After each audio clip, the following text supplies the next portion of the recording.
Sorry I'm late, Peter. Barbarina, there's an electric storm playing all around us, frightening the animals and your chickens. Move over, Philip. What about you, Anna? Andreas, huh? One of our guests is speaking. Eh? What? Oh, good. We were discussing the Habermans. I was about to say, you have one clear choice. Where there is a question of blood, where one is governed by the deepest of racial instincts, then every other consideration is swept aside. Men like yourself, German or of German ancestry, rise up with all the might and power of the great German people behind you, conscious of the sacred duty that binds us all together, and in the knowledge that he who does not forget his people will not by his people be forgotten.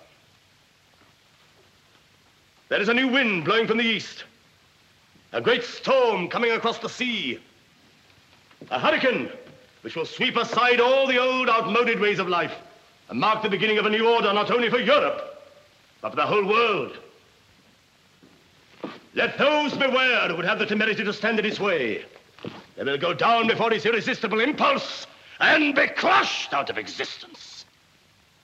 But for those who accept the new order, for those who perhaps belong to it already, why need I use these parables of speech any longer? I mean all of you here tonight. Yes, you, brothers! I call you brothers and proudly acknowledge you as such. You who form the little stronghold of our people here in Canada, you will have your share of the happiness and prosperity that is waiting for us all.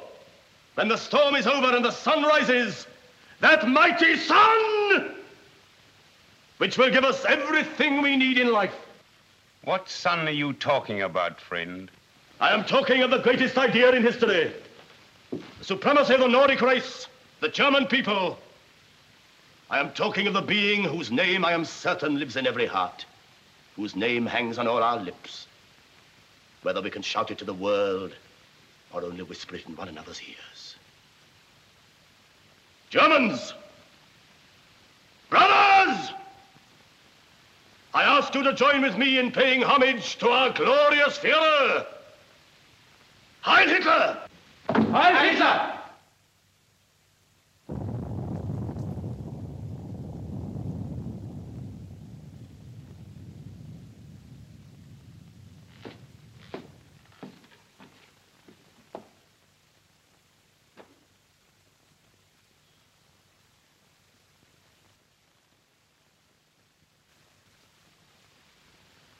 I don't ask where you come from or what brought you here, although you've left us in no doubt as to your beliefs. Someone has given you, no doubt deliberately, a completely false impression of us. We are only one amongst many foreign settlements in Canada. There are thousands of them in this part of the world, and they've been founded recently, some 80 years ago, by people who left their homes in Europe because of famine, because of starvation, because of racial and political persecution, and some, like ourselves, because of their faith. Some came only to find new land, new boundaries, a new world. But all have found here in Canada the security, peace, and tolerance, and understanding which in Europe it is your Führer's pride to have stamped out. You call us Germans. You call us brothers. Yes, most of us are Germans. Our names are German, our tongue is German, our old handwritten books are in German script. But we are not your brothers. Our German is dead. However hard this may be for some of us older people, it's a blessing for our children. Our children grow up against new backgrounds, new horizons. And they are free.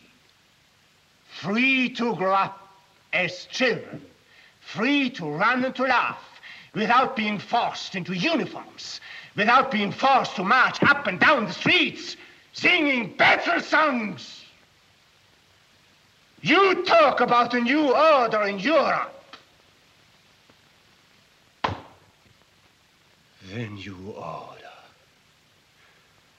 Where there will not be one corner, not a hole big enough for a mouse, where a decent man can breathe freely.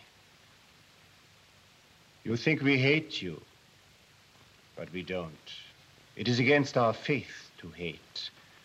We only hate the power of evil which is spreading over the world. You and your Hitlerism are like the microbes of some filthy disease, filled with a longing to multiply yourselves until you destroy everything healthy in the world. No.